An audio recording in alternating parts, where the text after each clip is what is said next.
Hello and good morning, dear respected speaker and guest speaker and all fellow participants.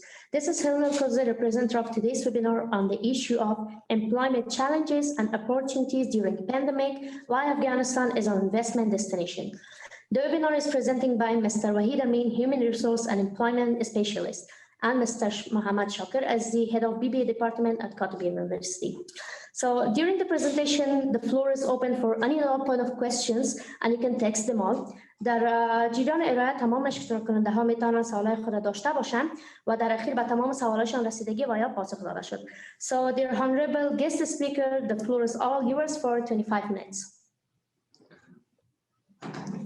Hey, good morning. Thank you very much for giving me the opportunity and for your invite to speak with the business students and scholars and researchers. So I would like to thank Khatib University for this invite. Today I'm focusing on employment challenges and opportunities. So I would like to first share my screen. I'm not allowed to share my screen. Could you kindly just let me share my screen, please?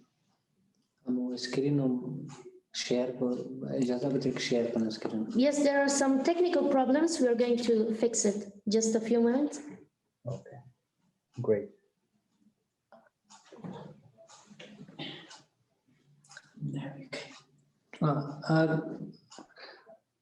Amin John, Amin se بالا میشه که شیر بسازین اسکرین تونه.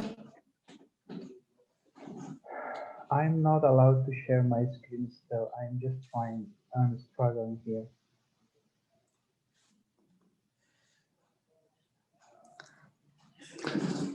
شیرازالدین من خانم احمدی رو بگید دفعه.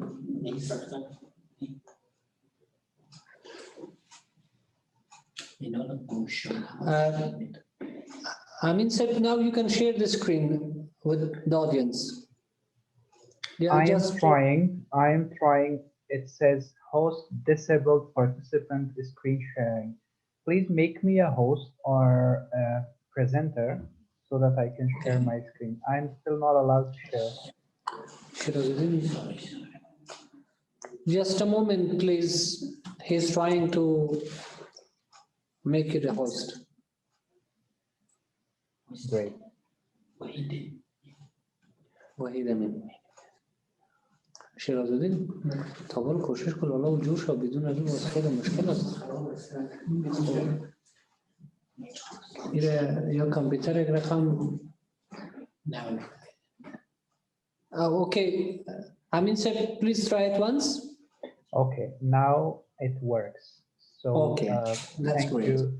I think some audience they are just writing here that they don't have the voice and they can't hear. I hope that's not a technical problem for everyone. Can you properly hear me when I'm talking? Yes, we can hear you. Okay, great. So yeah, let me share my screen now. There's no problem. Yeah. Of course. So I just want to say that everyone who's part of this session can see my screen. So can you see properly my screen?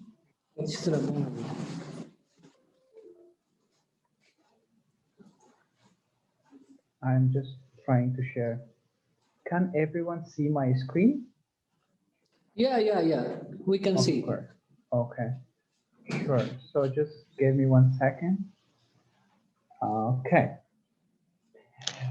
Again, thank you very much, everyone, and good morning. Thanks for joining today's session.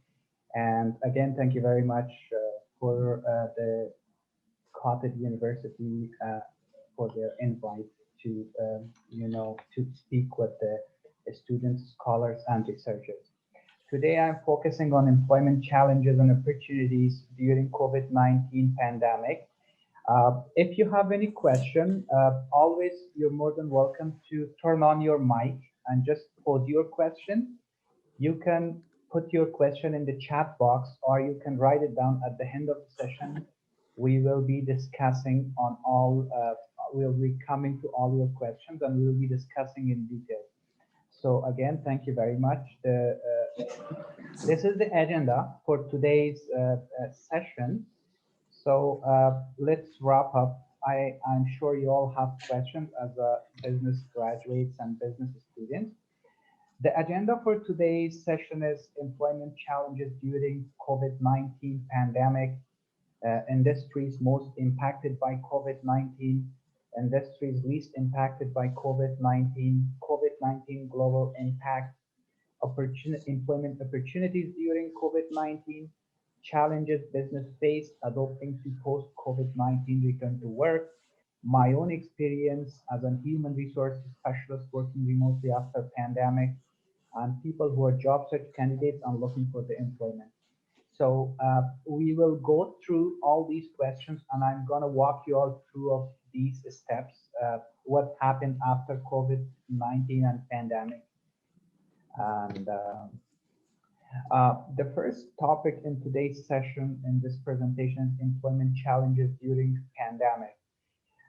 Based on a survey from Human Resource Professional Association, HRPA, COVID-19 is, of course, a health crisis and economic crisis all at once, which shut down the world and the status of global labor market.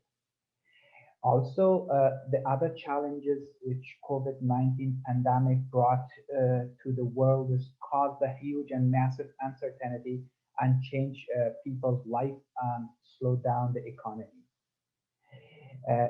Some challenges, some companies closed their doors, some companies downsized and laid off their staff because of this coronavirus pandemic. People lost their jobs, cut their hours, and people with the permanent jobs are at risk of being fired or laid off, especially in USA and Canada.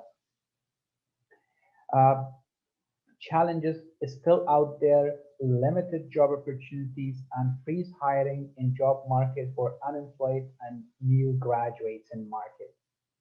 The post-pandemic economy will be challenging for business around the world with a transition into new environment. So it's all challenge, and these challenges cause that the employment gets slowed down in the world and in most countries of the world. In this slide, I'll mainly focus on industries most impacted by COVID-19. The industries which are most impacted by COVID-19 is transport industry. In most of Europe and US and Canada, borders are closed, airlines and flights are down and limited in most countries. Trains, buses, streetcars, and taxi drivers are following safety measures during lockdown and reducing the number of passengers to prevent the spread of COVID-19. Other industry and sectors, hospitality, which is impacted by COVID-19. And most of you know that the hotels, restaurants are closed or reduce their services. Education sector is one of the sector which is impacted by COVID-19. Schools, colleges, and universities, academic centers, and libraries are totally closed or they started virtual delivery and online delivery. Tourism sector is shuttered because they cannot do remote work and online work. Retail industry, clothing, fashion, electronics stores, and other merchandise. So they slow down or they close during the pandemic. Construction industry stopped or limited the number of their employees during pandemic. Film industries in most of the Europe countries, in USA, in Canada, in China, India, film production companies, movies, and Cineplex are stopped or they are just working slow. They laid off most of their staff. Small businesses and non-profit businesses are having challenges to meet their targets because they don't have any clients and they have challenges to approve their funding from the government and their funders, which is a big problem for them and caused by COVID-19. Leisure facilities like swimming pools, beauty parlors, natural areas, lakes, mountains, beaches are closed. And other examples for the impacted industries can be casino, gaming, the auto parts, equipment, and oil and gas drilling, mostly impacted by COVID-19. So those were the industries which were impacted by COVID-19, and now coming to industries least impacted by COVID-19. So the companies which are least impacted, the sectors which are least impacted by COVID-19 is the first from the first industry on the top is healthcare industry. Hospitals and clinics are hiring nurses, medical assistants, emergency workers, mental health specialists, anyone who can do coronavirus communication or do medical research can find job in healthcare sector. Other sector which is not impacted by COVID-19 is insurance companies, property, casualty, multi-line life, and health. So these companies, insurance companies, not at all impacted by COVID-19. Non-profit business, some parts which are doing community and settlement support programs are not impacted by COVID-19 and they are doing their work. The most important sector which is not impacted by COVID-19 is government, especially public health sector are actively working. And in most the government offices, staffs are not fired, not laid off, and still they are hiring. Biotechnology and pharmaceutical sectors hiring researchers and scientists and are not impacted by COVID-19. Business service firms, social works, technicians, and data scientists are still, out there, and still those business service firms are hiring people. In retail sector, mainly grocery stores and delivery services are there. And some small businesses like cleaning companies are still hiring in most of the countries.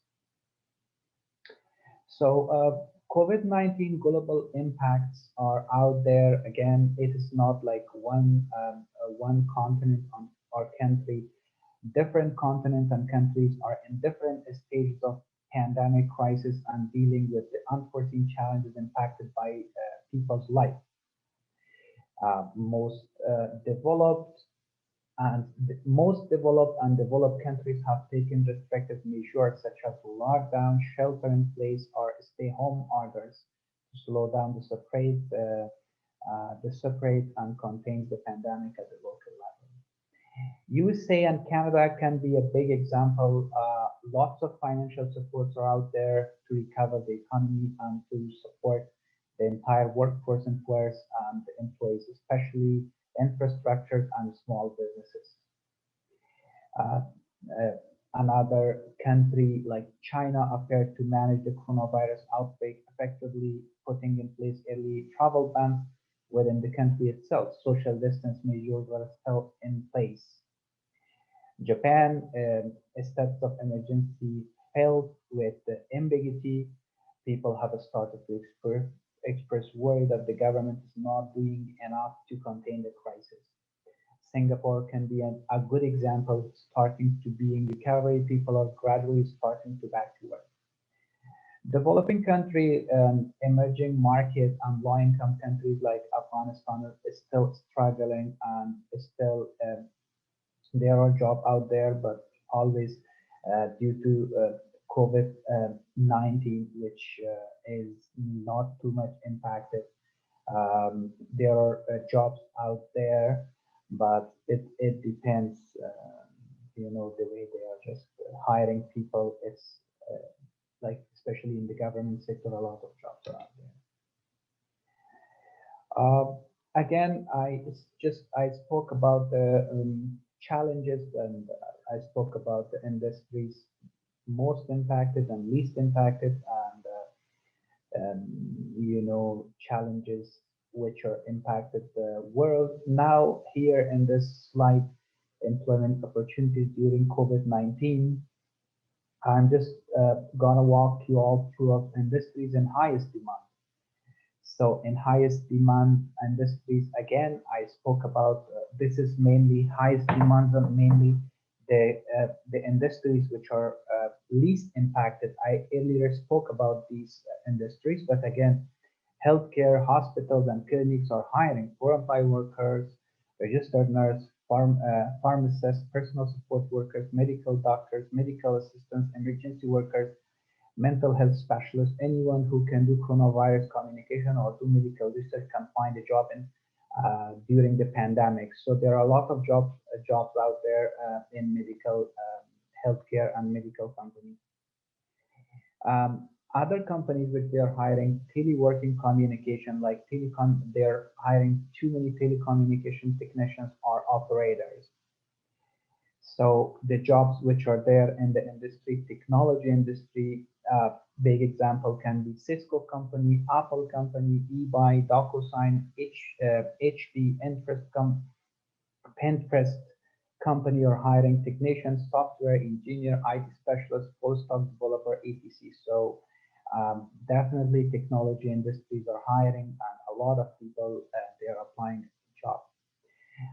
Coming to business graduates in demand career opportunity with a business degree, like if you have a business degree, definitely there are jobs out there in, as a management analyst, financial analyst, marketing manager, HR manager, sales manager, purchasing manager, project manager, operation manager, etc. So having a business degree will definitely help you even work during COVID-19, and a lot of jobs are out there.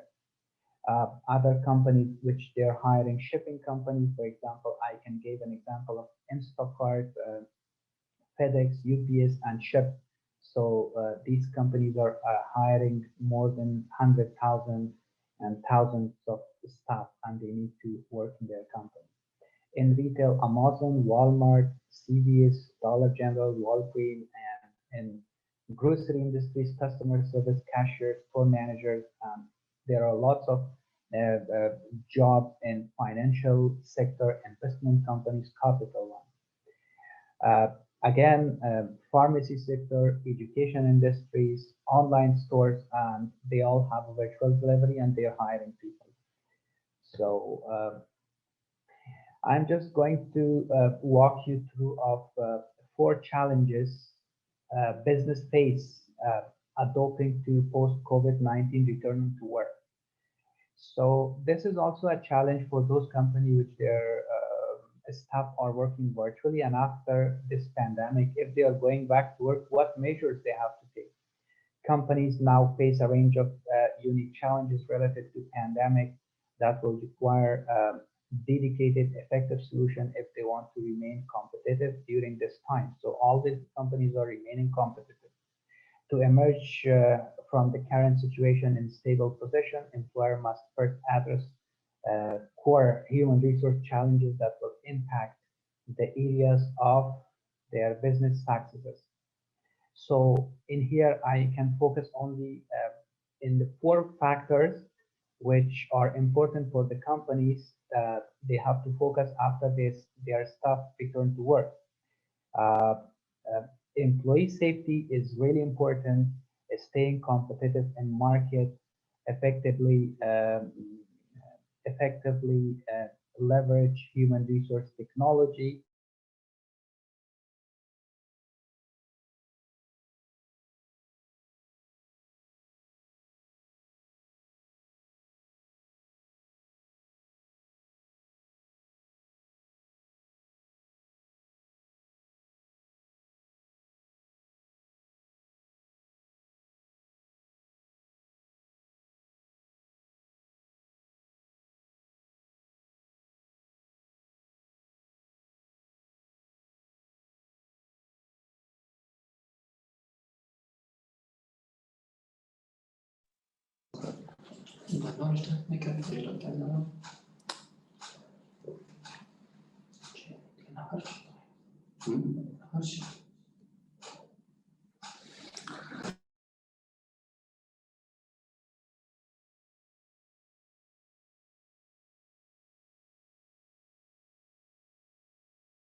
Hello. Hi again. I think I was taken out of the session, so I think, can everyone hear me? Hello. Yeah, we have your voice, sir. Okay, so again, I was just trying to go through the last two sessions, and so I see here that I was taken out. So let me just share my screen back and come to those two slides which I was walking everyone through of it. I hope you're just seeing my, can you see my screen? Yes, we can. Okay, okay, so I was talking about my own experience during COVID-19 pandemic. So working from home is a culture shift and transitions into online with no workstation. It was really hard when I just start working from home using Slack and for the regular office communication with staff and with clients. Share And with we create online structure for all our projects, online classes, Zoom meetings, wellness sessions, mental health and awareness sessions, networking opportunities, saving.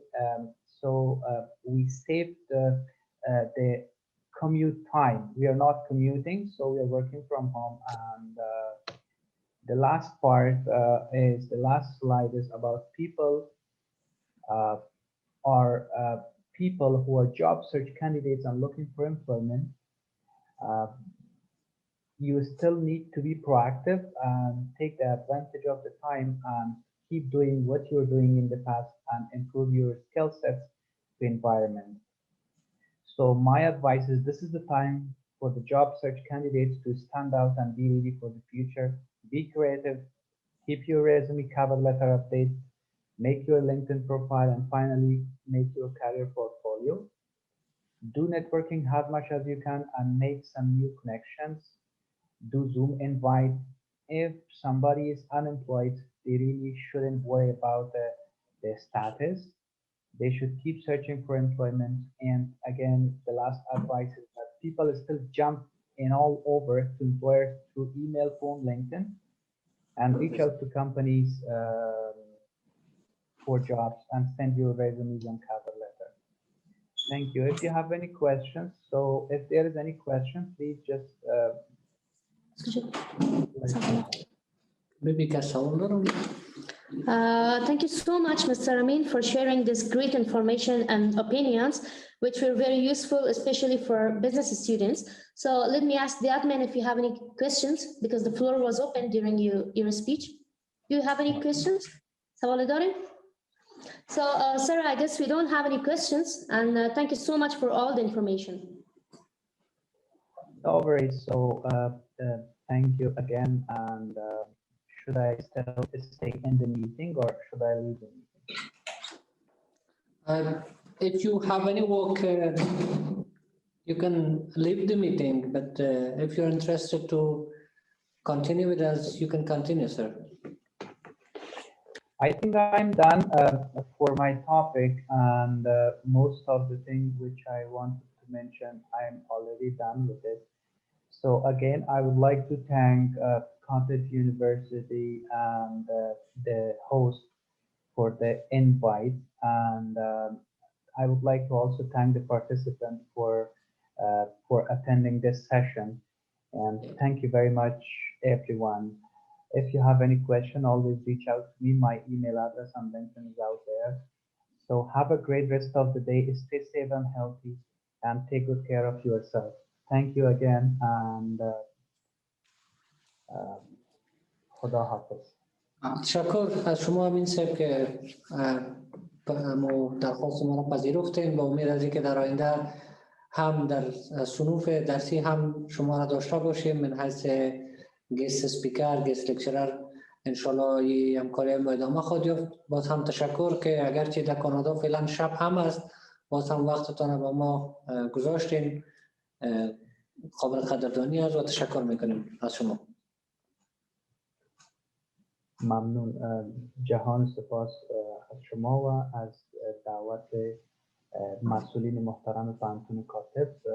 وقت بخیر، روز خوب و خوش داشته باشید. سلامت باشید. خوش. خدا. خب. What you saying? So we are done with the first session with Sir Amin و حالا وقت میرسه به ارائه دهنده دوم. ما از استاد شاکر عزیزی خواهش میکنم که برای 20 یا 25 دقیقه بعدی وبینار تسلیم شود. بسیار زیاد تشکر دوستان عزیز. البته من پرزنتیشن من بدری ارائه میکنم که خوبتر و بهتر بفهمین. اما چی رو نوجوان اسکرین شیر بکنم. خب قسمی که میفهمیم چالش های زیاد فرارای سرمایه گذاری در افغانستان وجود داره، چی سرمایه گذاری داخلی باشه، چی سرمایه گذاری بین‌المللی باشه و در این آخر اهمیت شدن نظام سرمایه گذاری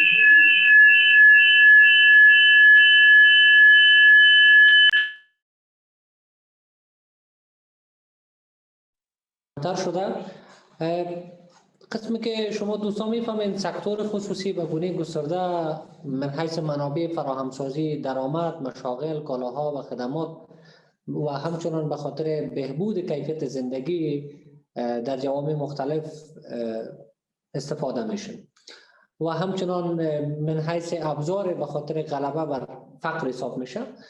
انکشاف سکتور خصوصی در نظام‌های سرمایه‌داری کپیتالیسم نقش حیاتی در اقتصاد کشورها بازی میکنه، اما متاسفانه که شرایط جنگی و همچنان سوء مدیریت باعث شده که ما نتوانیم میزان سرمایه‌گذاری را در افغانستان به شکل درستش جذب کنیم، داشته باشیم. امروز ما میخوایم که در قسمت اول از صحبت‌هایم راجع به چالش‌های فرارای سرمایه‌گذاری در افغانستان صحبت بکنم. ما دیتا یا معلوماتی که گرفتیم، دیتا و معلومات از خود استراتژی وزارت محترم تجارت هست، البته قسمت اولش و قسمت دومش هم از تحقیقاتی که در این اواخر صورت گرفته راجع به افغانستان. البته معلومات هم از منابع اخذ کردیم. چالش‌های عمده که فراراه سرمایه گذاری در افغانستان هست، قسمی که شما دوستان میفهمین. چالش اولین چالش که وجود داره برای سرمایه گذاری در افغانستان، چالش از اونجا خودتان چی کنین، امنیت هست. دوستان قسمی که در این اواخر شما میبینین امنیت روز به روز در حالت خراب شدن است و با مو میزان یعنی یک ارتباط مستقیم بین سرمایه گذاری و امنیت کشورها هست. به هر میزانی که امنیت رو به خراب شدن میره، به اون اندازه ما میبینیم که لیول سرمایه گذاری، میزان سرمایه گذاری کمتر شده میره. چند مشکل اساسی رو به بار میاره. مشکل اساسی که بر سرمایه گذاری امنیت داره این هست که سرمایه گذارا را تحریک میکنه که از سرمایه گذاری طولانی مدت دست بکشن و برن به سمت سرمایه گذاری کوتاه مدت. اولین تاثیر مستقیم ثبات امنیتی یعنی هست که اگر امنیت خوب باشه ما میتونیم سرمایه گذاری دراز مدت داشته باشیم، مشاغل ایجاد بکنیم، کالاها، خدمات تولید شود و به هر میزانی که امنیت خراب میشه ما میریم به سمت سرمایه گذاری کوتاه مدت که بسیار میتونه ناگوار باشه، وظایف کوتاه مدت ایجاد بکنه که نتونه بر اقتصاد ما اثرگذار باشه و همچنان هزینه های ما را بالا میبره. مثلا هزینه بیمه هست، ما مجبور مکلف هستیم که قطارها و همچنان ابزار ترانسپورتی را در مقابل مشکلات چالش هایی که هست بیمه بکنیم، خطرات که وجود داره و همچنان هزینه های دیگه ما را میتونه که امنیت بالا ببره که یک اثر ناگوار. البته چالش است که ما از این کار کردن نمیتونیم در روند سرمایه گذاری در افغانستان وجود داره. بحث بعدی ما فساد اداری هست که چالش از جمله چالش های اساسی سر فرارای سرمایه گذاری در افغانستان با شمار میره. حالا شما در سلاید میبینید قسمتی که ما رنگ سرخ نشانی کردیم در کجاها میتونه در نقاط مرزی افغانستان. امروز بنادر زمینی افغانستان متاثر از این مسئله خیلی زیاد هست مثلا در نقاط مرزی میتونه جهت قیمت گذاری پایین اونجا رشوه داده شود که میتونه خیلی تاثیر منفی بالای روند سرمایه گذاری داشته باشه. ثبت وزن اموال کمتر از وزن حقیقی، وزن بیش از حد است در اون قسمت رشوه داده میشه تا اینکه بتونن وزن زور کمتر ثابت بسازن. و همچنان غصب زمین های دولتی هست، تادیات غیر رسمی هست، رشوه به خاطر کسب جواز هست و ثبت شرکت و غیره میتونیم که در این قسمت اشاره بکنیم. این فساد خیلی در بنادر ما، در نهادهای ما وجود داره. این فساد باعث شده که تعداد زیادی از سرمایه‌گذارای ما را دلخط بسازن و سرمایه خود از افغانستان خارج میکنن. مشکل بعدی، چالش بعدی حاکمیت قانون هست. رسیدگی به دوسیه ها در محاکم تجارتی بسیار زمانگیر هست. ما به خاطر حل معضلات تجارتی خود ما نیاز داریم که محاکم شفاف دایر شود و محاکم بتونه او معضلات حل بکنه که متاسفانه شاید سالها ماها را طول بکشه تا اینکه ما بتونیم یک معضل عادی یک تجار خود حل بکنیم که خودش باعث شده که یک چالش خلق بکنه و چالش باعث شود که روند سرمایه گذاری را در افغانستان کاهش بده، چیزی که خیلی نیازمند است بر اقتصاد ما و متاسفانه که ما از این اوضاع متاثر هستیم و اثر منفی گذاشته بالای اوضاع سرمایه گذاری در افغانستان. زیربناها هست، فقدان برق و شبکه ترانسپورتی است. قسمی که شما میفهمین ما فعلا برق وارداتی داریم از ازبکستان، از تاجیکستان که بعض اوقات حتی نیازمندی های یعنی شهروندای ما را پورا کردن نمیتونه چی برسه برای بحث تجارت. این فقدان باعث شده که یک مقدار ما با کاهش زیربناها مواجه شویم و این باعث شود که روند سرمایه گذاری و میزان سرمایه گذاری در افغانستان کاهش بده. سکتور مالی هست، اهمیت زیاده برای سکتور خصوصی دارد و عدم دسترسی کافی سکتور خصوصی به قرضه ها. امروز شما ببینید سکتور مالی ما گزارشی که وزارت محترم تجارت سال گذشته نشر کرده بودن، فقط 1% پول هایی که در بانک ها هست و به روند سرمایه گذاری و کارآفرینی استفاده میشه که رقم خیلی پایین هست.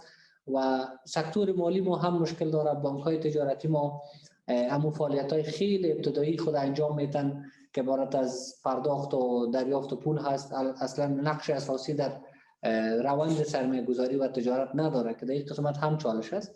توسعه صنعتی چالش دیگری هست که باید با اون اشاره کرد. صنایع کشور به گونه چشمگیر تشبثات خانوادگی غیر رسمی کوچک و متوسط، یعنی به اون وسعتی که دیگه کشورها سرمایه گذاری در صنایع دارن ما نداریم. صنایع ما صنایع کوچک و متوسط است که خانواده ها در گذشته شکل دادن و امروز همون ادامه پیدا میکنن.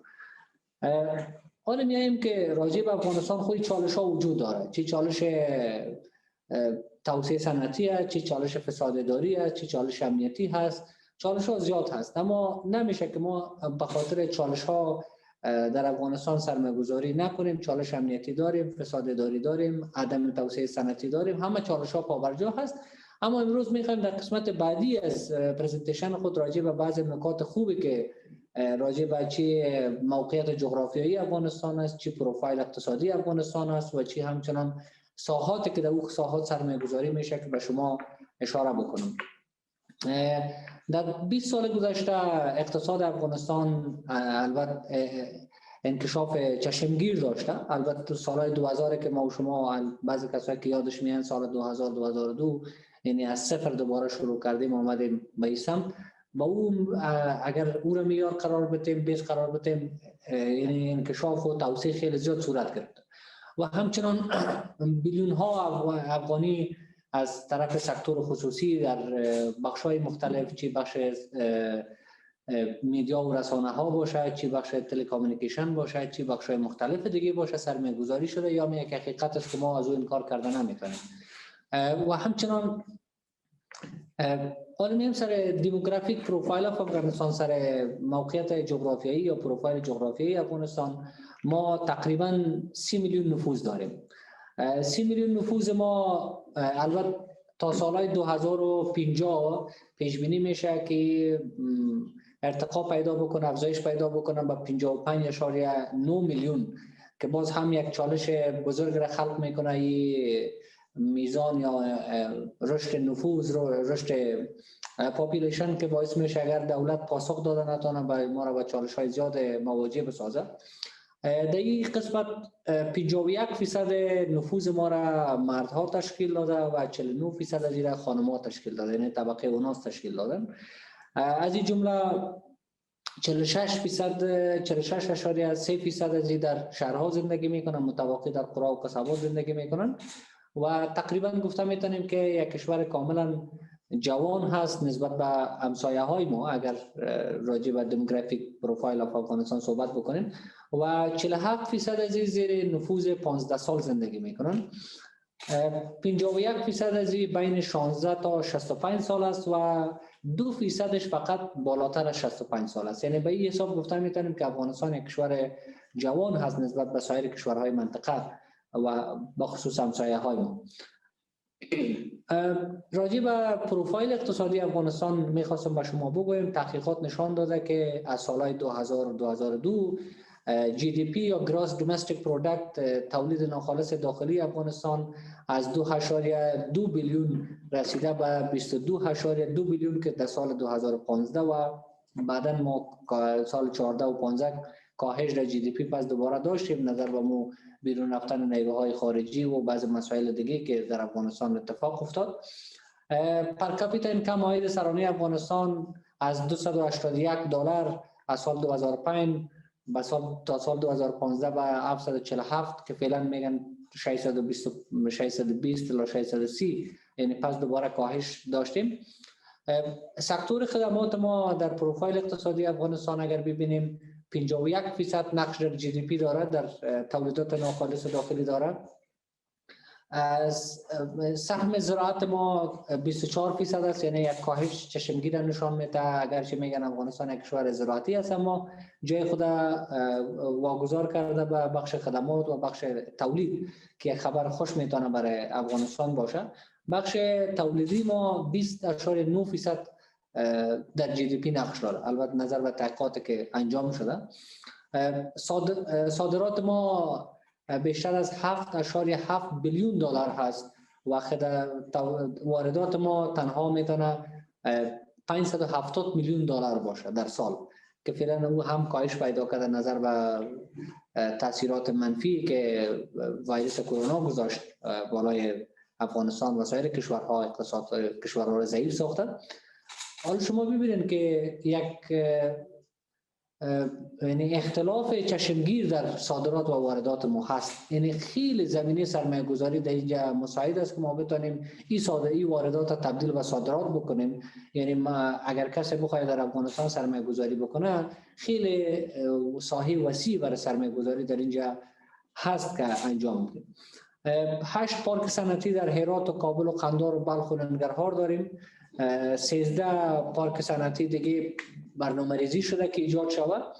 4 میدان هوایی بین‌المللی است و 6 بندر زمینی یا بندر خشکه داریم که شما هفته گذشته شاهد بودیم که بندر اسلام قلعه در اثر آتش سوزی خسارات بسیار انگفت بالای از وارد شد. و همچنان افغانستان تقریبا در همسایگی بنادر کشورهای مختلف قرار گرفته که این میتونه که ما را به مارکت های بین‌المللی یک فرصت خیلی خوب است که شما من حیث محصلین تجارت و اقتصاد بفهمین که شما میتونین که با مارکت های منطقه وصل شین. قسمی که جناب رئیس جمهور همیشه میگن که ما میتونیم که افغانستان من حیث دهلیز آسیای میانه و جنوب آسیا بسازیم و از این طریق بتونیم که منافع بیشتر به اقتصاد افغانستان داشته باشیم. حالا سوال در اینجا خلق میشه که چرا در افغانستان باید سرمایه گذاری بکنیم؟ اولین جوابی که در این قسمت ما میتونم براتون بگویم که افغانستان یک مارکت بسیار آماده به خاطر سرمایه گذاری به خصوص اجناس و خدماتی که کیفیت بالا داشته باشه. شما ببینید دوستا اکثریت کالاهایی که چی در داخل افغانستان تولید میشه چی در از بیرون از افغانستان وارد میشه به هر دلیل از کیفیت پایین برخوردار است. امروز همگی دنبال از این هستیم من حیث مصرف کننده و مشتری که بیایم یک کالا یا جنسی که کیفیت بالا داشته باشه و بتونیم از او استفاده بکنیم. و همچنان استراتژیک لوکیشن افغانستان، موقعیت جغرافیایی، موقعیت استراتژیک افغانستان است که میتونه ما را به 2.6 بیلیون نفر در منطقه وصل بکنه که یک فرصت خیلی خوب سرمایه گذاری میتونه باشه من حیث مارکت منطقه. و لیبرال اینوستمنت لاز، قوانین خیلی آزاد تجاری داریم، جز سختگیرانه نیست مثل بعضی کشورها واره. فلکسیبل تکسس، مالیات ما فلکسیبل است، حتی برای بعضی شرکت های خارجی در عموم تکس معاف کردن. تقریبا 100% اونرشیپ یا افدی‌آی در افغانستان، شرکت های خارجی میتونه 100% در مارکت افغانستان سرمایه گذاری بکنه، قسمی که در دیگر کشورها با 50 و 49% و 30% میتونن که سهم در مارکت داشته باشن. و فری مارکت آزاد هست، برای بخش خصوصی میتونن که آزادانه داخل مارکت شون سرمایه گذاری بکنن. و همچنان بعض تفاهمنامه ها با کشورهای اروپایی، با هندوستان، ایالات متحده آمریکا، کشورهای عربی و سایر کشورها داریم که میتونه یک زمینه خوب برای سرمایه گذاری در افغانستان تلقی شود. در بخش زراعت میتونین که سرمایه گذاری انجام شود، سرمایه گذاری انجام بتیم. 80 الی 85% نفوذ ما در گذشته و حال هم در قرى و قصبات اگرچه سطح زراعت پایین اومده مصروف هستن، یک زمینه خوب سرمایه گذاری در بخش زراعت هم هست. در قسمت معادن، استخراج معادن و استفاده از معادن افغانستان بیشتر از 3 تریلیون ظرفیت معادن ما داریم که در این قسمت سرمایه گذاری صورت بگیره. در قسمت سکتور انرژی ما میتونیم سرمایه گذاری انجام بدیم یا کسایی که علاقمند هستن. ما شاید شما نفهمین، من حیث شهروند خیلی شاید آگاه نباشیم از حقایقی که در داخل کشور ما هست. ما ظرفیت 23,000 مگاوات هایدرو پاور داریم، یعنی برقی که از آب تولید میشه. تنها ما برق آبی 23,000 مگاوات برق ما ظرفیت داریم که میتونیم صادر کننده بزرگ برق در منطقه و در آسیا باشیم. اما متاسفانه که در اینجا سرمایه گذاری صورت نگرفته و چالش‌هایی که پیشتر تذکر دادم و چالش‌های دیگه‌ای که هست، پتانسیل چالنجز هست، اونا باعث شده که ما از ظرفیت‌ها استفاده نکنیم. 4,000 مگاوات برق بایوماس داریم و 1,58,000 مگاوات هم از ویند انرژی یا انرژی بادی میتونیم که تولید بکنیم. در حالی که ما امروز به خاطر 300 مگاوات برق به تاجیکستان و ازبکستان دست دراز کرده، میلیون ها افغانی بر از اونها سالانه پرداخت میکنیم و برق متواتر به خاطر سرمایه گذاری هم نداریم، در حالی که ظرفیت وجود داره. اما روند سرمایه گذاری در افغانستان خیلی کند است و نهادهای مسئولی که هستند در قسمت از بین بردن و برداشتن این چالش ها تلاش انجام نمیدن، تلاش های موثر. 300 روز آفتابی داریم که از این میشه به خاطر تولید انرژی آفتابی یا سولر انرژی استفاده بکنیم. تقریبا 90% واردات داریم که خود از این میتونه یک فرصت خوب به خاطر سرمایه گذاری شود. بخش هلت سکتور امروز شما ببینید سالانه میلیون ها افغانی ما بیلیون ها افغانی ما از افغانستان خارج میشه و کشورهای مختلف میره. اما ما اینجا یک چی داریم، خدمات داریم، اما پیشتر گفتم خدمات ما بی کیفیت است. شفاخانه های ما هست اما درست عمل نمیکنن. ما به خاطر ویزا به پاکستان باید بریم، به خاطر تداوی ویزا پاکستان ماها سالها با حقارت بیشیم پیش سفارت پاکستان و هندوستان تا اینکه بر ما یک ویزه 3 ماهه بتابریم. در حالی که ما میتونیم با سرمایه گذاری در بخش صحت هم از بیرون رفتن منابع مالی افغانستان جلوگیری بکنیم و هم شغل ایجاد بکنیم. بخش ساخت ساز است، کانستراکشن است که خیلی زمینه سرمایه گذاری اگرچه در بخش ساخت ساز سرمایه گذاری صورت گرفته اما باز هم میشه که بیشتر سرمایه گذاری و بخش تلکامونیکیشن هست که خدمات بوتان هم که فعلا هست خدمات ضعیف هست، در این قسمت هم میشه که سرمایه گذاری انجام شود. تشکر میکنم. البته صحبت های من خلاصه میکنم. در بخش اول راجع به چالش های فرارای روند سرمایه گذاری در افغانستان صحبت شد، بعدا راجع به جیوگرافیک پروفایل اف افغانستان، بعدا راجع به اکونومیک پروفایل اف افغانستان و بعدا هم صحبت کردیم که دلیل از اینکه چرا در افغانستان سرمایه گذاری بکنیم و در کجاها سرمایه گذاری بکنیم صحبت شد. حال دوستان اگر کدام سوال پرسان دارین ما در خدمت هستم، میتونین که سوال بکنین. نورجان سوال است؟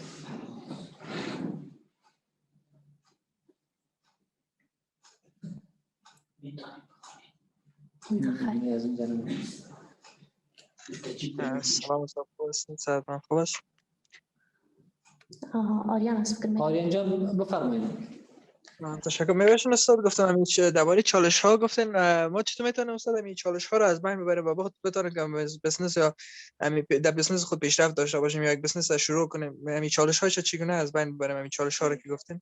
یک چالش اصلی فعلا امنیت هست و امروز ابعاد مختلف ناامنی را کلگی میفهمه که باعث فقر میشه، باعث بدبختی میشه. بجا شده های زیاد داریم که در اثر ناامنی از ولایت مختلف تراکم نفوذ کردن در داخل شهر کابل و شهر کابل تبدیل شده به یک شهر وحشت و دهشت امروز.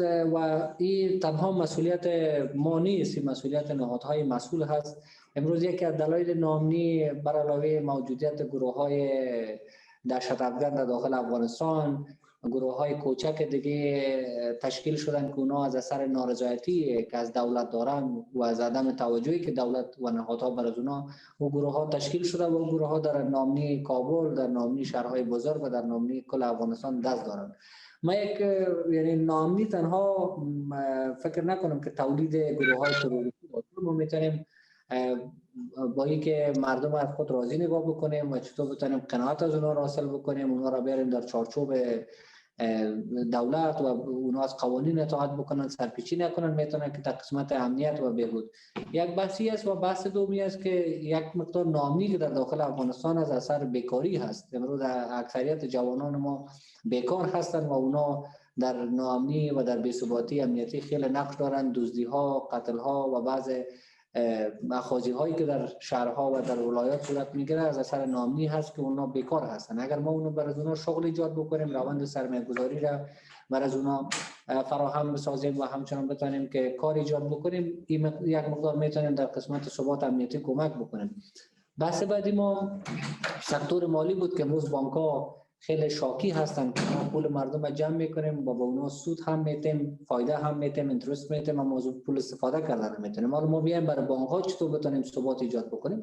همین از این به یک برنامه بسیار منظم، برنامه که بتونه همگی را قناعتش حاصل بکنه و در روند سرمایه گذاری را بهترتر بسازه. اما متاسفانه که دولت مردای ما دچار سوی تفاهمات و سوی ارتباطات و سوی درک با یکدیگه هستن، روابط خیلی عقده‌مندانه، روابط خیلی سختگیرانه و روابطی که اصلا به شرایط فعلی ربط نداره و او عقده ها از گذشته آمده و قواهای مختلف اجرایه، مقننه و قضاییه که با هماهنگی هم کار بکنن، بتونن روند سرمایه‌گذاری در افغانستان فراهم بکنن.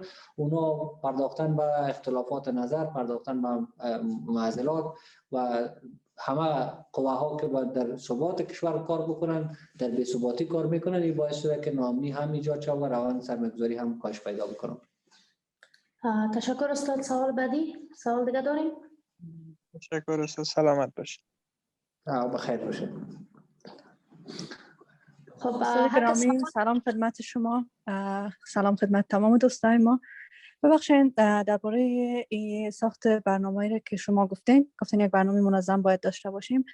خب کیا مسئول ساخت این برنامه هستن؟ یعنی همین برنامه منظمی را که شما اشاره کردین در هر بخش کیا مسئول ساختن این برنامه هستن؟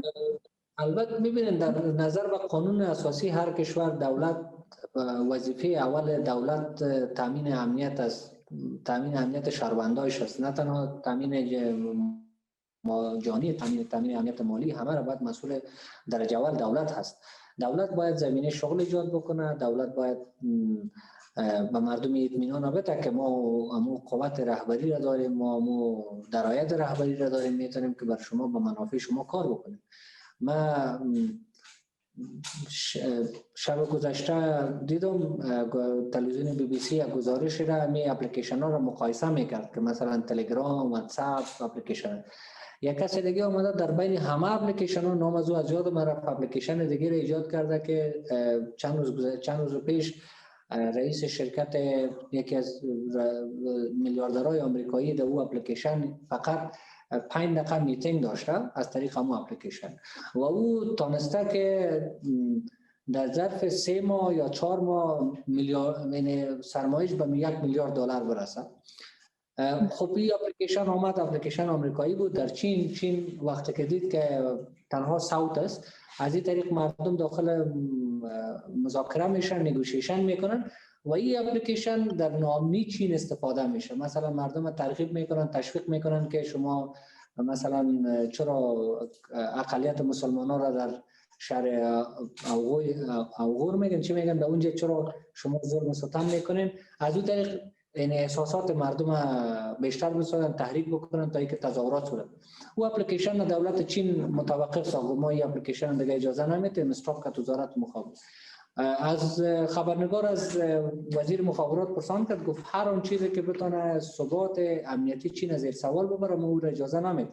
حالا مسئول درجه اول تامین امنیت چی جانی چی مالی و چی بر سرمایه گذار چی بر یک شهروند عادی دولت هست. دولت باید زمینه رو فراهم بکنه، اما متاسفانه که ارتباطات غیر مثمری که در داخل نظام صورت میگیره و ساختار پیچیده‌ای که در داخل نظام هست باعث شده که سوء تفاهمات بیشتر شود و روز به روز بریم به سمت ناامنی و بعض چی میگن قدرت طلبی های به جایی که ما داریم و حسادت های به جایی که داریم و غرور به جایی که داریم، این باعث شده که ما را نگذاره که با هم در ارتباط باشیم و این عدم ارتباط و موجوده سوء تفاهمات باعث شده که روند و ثبات امنیتی کشور را زیر سوال ببره. تشکر استاد. کسی دیگه است که سوال داشته باشه از پارتیسیپنت؟ سوال داریم؟ نه خیر سوال نیست. تشکر. تشکر. سلامت باشین دیگه. سوال نبود. کسایی که اشتراک کرده خب من برشان گفتم همون روزم که این البته وبینار جزء از فعالیت‌های صنفی تان است، اما 10 نمره داده میشه. کسایی که ثبت نام کردن، ثبت نام به معنای از این نیست که شما بیاین فقط در لینک چی فرم پر بکنین. کسایی که اشتراک کرد اونجا پارتیسیپنت لیست یک اسکرین شات لالا بگیرم. شیراز جان تشکر از همتون. روزتان بخیر. ان شاء الله که این سلسله وبینارها و سمینارهای ما ادامه پیدا میکنه و 15 هوتم درس ها بخیر حضوری شروع میشه. امید که همتون ببینید. تشکر. تشکر استاد گرامی، وقتتون خوش.